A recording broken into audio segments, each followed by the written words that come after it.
will be a descendant of Muhammad. He will be an unparalleled, unequaled leader.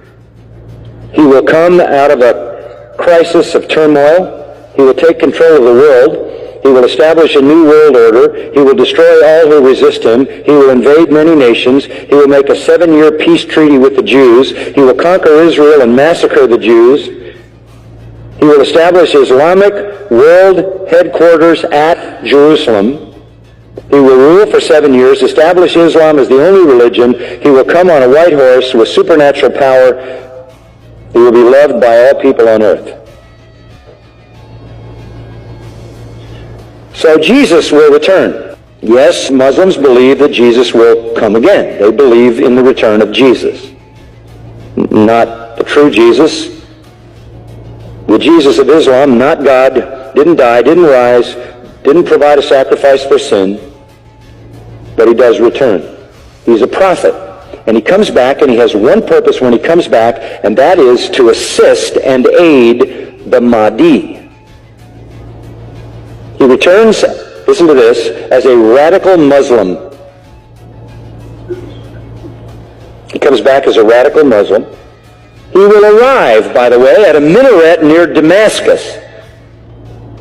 And he will come back holding the wings of 2 angels who flew him down to meet the gathering army of the Mahdi. In the east, the army of the black flags. Jesus, when he comes back, will pray to the Mahdi, who is greater than he. He will acknowledge the Mahdi as his Lord. He will make a pilgrimage to Mecca. He will worship Allah, and thus he will lead all Christians who will follow him to reject their notion of Jesus and accept the real Jesus, who is nothing but a prophet and a man.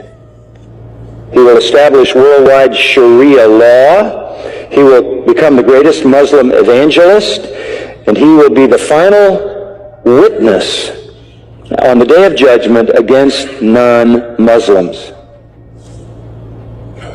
Christians everywhere will affirm that they were wrong, that the gospel is wrong, the New Testament is wrong.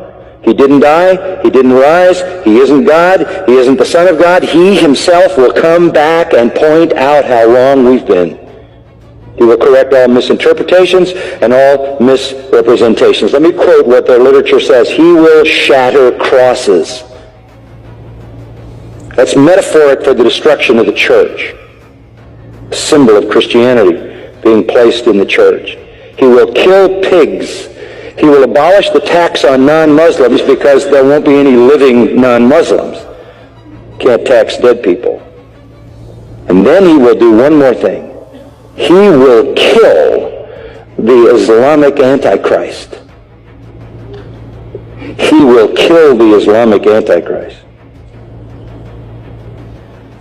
Then he will die and be buried by Muhammad, but not until he has destroyed Christianity by revealing who he really is.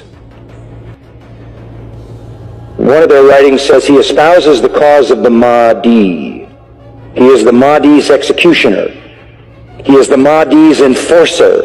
He is the Mahdi's prophet. And it is he who kills the Antichrist. That leads me to the third person. The Antichrist will show up. The Muslims call him Dajjal. He is the great deceiver. He comes to earth on a mule,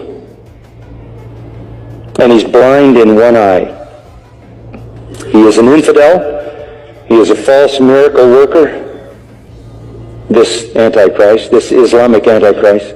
But you know who he claims to be? He claims to be Jesus, the Son of God.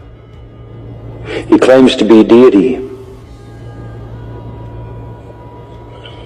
He will attempt to stop the Mahdi and the true Jesus, but the true Jesus will slaughter him. This is their view of the true Christ. Our Jesus is their Antichrist. Our Antichrist is their Redeemer.